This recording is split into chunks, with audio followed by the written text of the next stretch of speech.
اس لیے جن کی اللہ نے جن کو عطا کیا ہے وہ اپنی اولادوں کو حق سکھائیں۔ اللہ رحمت فرمائے ظہور الہی رحمہ اللہ، علامہ احسان ظہیر کے والد پہ اللہ نے دنیا کا بڑا کچھ دیا تھا، بڑا مال دیا تھا، انہوں نے پھر اپنے بیٹوں کو سب کو دین کا عالم بنایا۔ اب وہ کسی سے ڈرنے والے نہیں، کسی کا لالچ نہیں، تقریر کرنے کے بعد پیسوں کی کوئی امید نہیں، اللہ نے خود اتنا دیا ہوا ہے، مالی طور پہ سٹرانگ ہے، اور پھر ماشاءاللہ دین کے عالم ہیں۔ تو ویسے ہی کسی نے ان کو علامہ نہیں کہا، وہ حقیقت میں علامہ تھے۔ ڈاکٹر فضل اللہ حافظہ اللہ وہ کہتے ہیں جب ایف ایس سی کر لی تو ابا جی کے ساتھ بڑا زور لگایا کہ مجھے دنیا کی تعلیم کے لیے اجازت مل جائے، میں یونیورسٹی میں چلا جاؤں۔ ابا جی کو جا کے مناتا رہا حاجی ظہور الہی رحمہ اللہ کو، تو ایک ہی جواب آتا، بیٹا جامعہ محمدیہ میں بیٹھ کے قرآن حدیث سیکھ۔ اب ذہین ترین طالب علم اور جیب ماشاءاللہ بھری ہوئی، مالی طور پہ سٹرانگ، بڑے اچھے خاندان کے، اس کیفیت میں جب وہ دین کا علم سیکھ کے آئیں گے تو پھر کسی کے ماتھے پہ پڑا ہوا بل دیکھ کے وہ مسئلہ بدلیں گے؟ اس لیے اللہ اس طرح کی خاندان اہل اسلام کو عطا فرمائے۔ یہ دعا بھی کیجئے، اور جن کو اللہ نے مالی طور پہ سٹرانگ کیا ہے وہ اپنے بچوں کو فرنٹ پہ لے کے آئیں تاکہ وہ کسی لالچ اور ڈر کے بغیر شریعت کی بات آگے پہنچا سکیں۔ بیت اللہ اور مدینہ شریف پہ حملہ اگر ہو تو کیا یہاں کام کرنے والے مسلمان پہ جہاد فرض ہو جائے گا؟ اللہ شریروں کے شر سے مملکت حرمین شریفین کی حفاظت فرمائے۔ اللہ ظالموں کی پلاننگ ان کی موت بنا کے ان پہ لوٹا دے۔ اللہ نہ کرے اگر سعودی عرب پر مجوسیوں کی طرف سے، اہل شرک اور اہل کفر کی طرف سے حملہ ہوتا ہے تو حرمین شریفین کے دفاع سے بڑھ کر مبارک لڑائی اور کون سی ہوگی؟ رہا معاملہ فرد ہونے کا، فرد ہوتا ہے جب خلیفۃ المسلمین حکم دیتے، جب مسلمانوں کے ولی الامر آرڈر کر دے کہ سب نکلو، تو پھر جس کے پاس استطاعت ہے، لڑنے کی قوت ہے، اس کے لیے پیچھے بیٹھنا جائز نہیں ہوتا۔ اللہ سے دعا ہے اللہ خادم حرمین شریفین ملک سلمان بن عبدالعزیز کی حفاظت فرمائے، ان کے ذریعے اسلام کی مدد فرمائے، اسلام کے ذریعے انہیں عزت عطا فرمائے، ان کی ہاتھوں کو مزید قوت عطا فرمائے۔ اللہ حرمین شریفین کی حفاظت فرمائے، اس پیارے ملک کی حفاظت فرمائے، اس دیار توحید کی حفاظت فرمائے۔ پیارے بھائیوں، جو اس ارض پاک کی طرف بری نگاہ لگا کے بیٹھے ہیں، ان کے دل کے اندر کفر اور شرک کا سمندر ٹھاٹھے مار رہا ہے۔ وہ قبروں کے پجاری ہیں، وہ حوثی قبائل کی صورت میں ہوں یا مجوسی ایرانیوں کی صورت میں ہوں، وہ اللہ کی عبادت میں اغیار کو شریک کرنے والے مجرم ہیں۔ ان کو حرمین شریفین سے، مملکت حرمین سے، ریاست حرمین سے تکلیف ہی یہ ہے کہ یہ توحید کی دعوت کا مرکز بنا ہوا ہے، یہاں سے لا الہ الا اللہ کا پیغام نشر ہوتا ہے، یہاں سے توحید کا آوازہ گونجتا ہے۔ ان کے شرک کے کاروبار اور دھندے یہاں پر لا الہ الا بشار کے نعرے مارنے والے یہاں پہ نہیں ہیں، ان کے دیار میں اللہ کو چھوڑ کر بشار کو الہ ماننے والے ہیں۔ تو یہ لڑائی لا الہ الا اللہ اور لا الہ الا بشار کی ہے۔ خمینی اپنی کتاب الوصیہ میں لکھتا ہے، مجھے ایران کے اندر وہ ساتھی ملے جو محمد کو مکہ مدینہ میں نہیں ملے۔ انا للہ و انا الیہ راجعون۔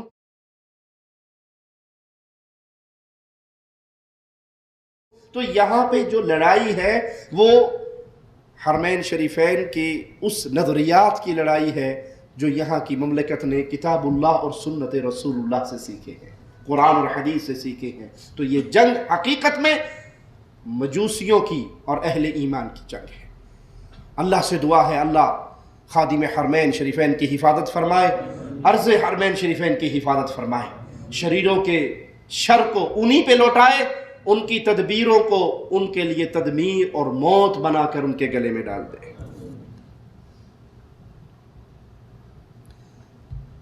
کسی بھائی نے ایک بیماری کے بارے میں سوال کیا ہے کہ کسی کو پیشاب کے قطرے گرنے کی تکلیف ہو، کبھی وضو کے درمیان کبھی نماز کے دوران، اس حالت میں کیا کرے؟ اللہ رحمان الرحیم ہے، اپنے بندوں کے ساتھ محبت والا معاملہ فرماتا ہے۔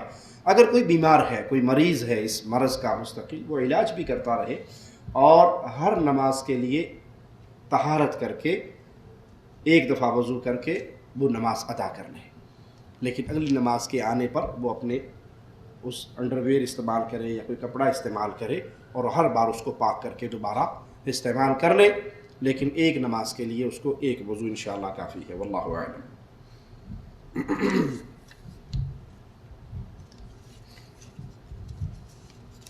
ویڈیو کال کے بارے میں کسی بھائی نے سوال کیا ہے، یہ کیسا ہے؟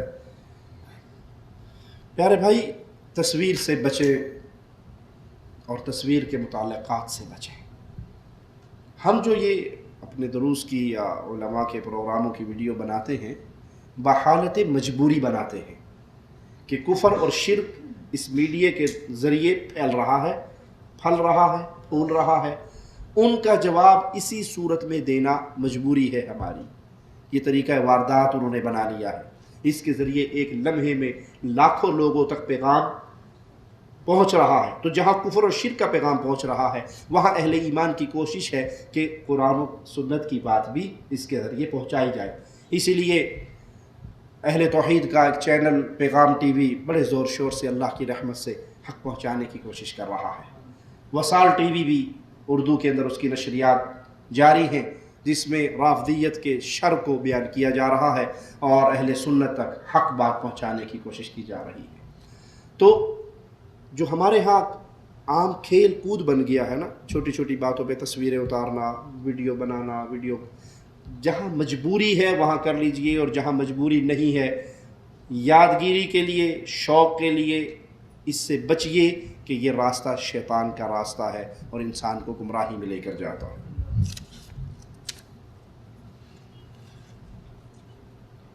دعا میں ہاتھ اٹھانے کے بارے میں کسی بھائی نے سوال کیا ہے۔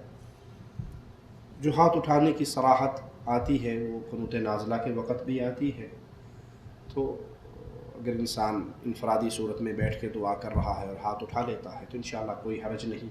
جو ہمارے ہاں ہر نماز کے بعد اجتماعی دعا کے لیے ہاتھ اٹھا کر اجتماعی دعا کی صورت بنا لی گئی ہے، اور اس کو عبادت کا ایسا حصہ بنا لیا گیا ہے کہ جب تک فرض نماز کے بعد اجتماعی دعا نہ ہو، عبادت ختم نہیں ہوتی، نماز ختم نہیں ہوتی، نمازی اٹھ نہیں سکتے، وہ انتظار کرتے ہیں کب امام صاحب ہاتھ اٹھائیں گے، دعا ہوگی اور پھر اس کے بعد جان چھوٹے گی، تو وہ بنائی ہوئی بات ہے، وہ صحیح نہیں ہے۔ کفار کے ممالک میں مستقل رہائش اختیار کرنا کیسا ہے؟ نبی صلی اللہ علیہ وسلم نے ایسے شخص سے برات کا اظہار کیا ہے جو مستقل کفار کے ملکوں میں قیام کرتا ہے۔ پہلے اور آج کے شیعوں میں کیا فرق ہے؟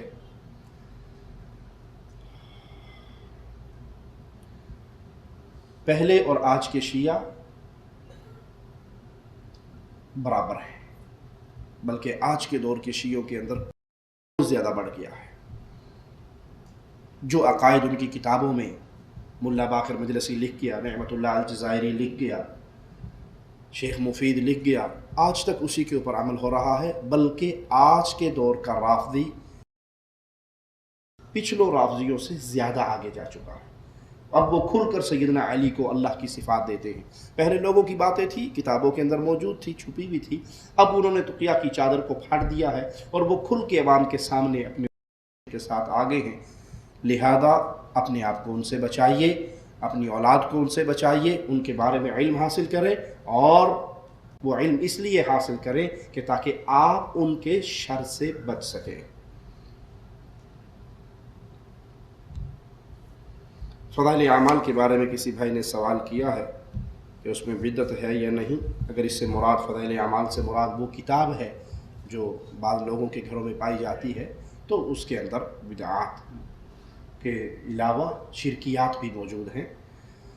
اے اللہ جو تو ہے وہ میں ہوں، میں اور تو خود شرک در شرک ہے، اس طرح کے وحدت الوجود کے عقیدے بھی موجود ہیں۔ اللہ ہم سب کو ہدایت عطا فرمائے، توحید پہ گامزن رکھے، موت دے تو ایمان پہ دے، زندہ رکھے تو ایمان پہ باقی رکھے، حق کہنے والا بنا کے رکھے، حق سننے والا، حق کو آگے پہنچانے والا اور حق پہ عمل کرنے والا بنا کے رکھے۔ اقول قولی هذا واستغفر الله لي ولكم ولسائر المسلمين فاستغفروه انه هو الغفور الرحيم۔ لا إله إلا الله محمد رسول الله عليه صلاة الله وآله والأحبة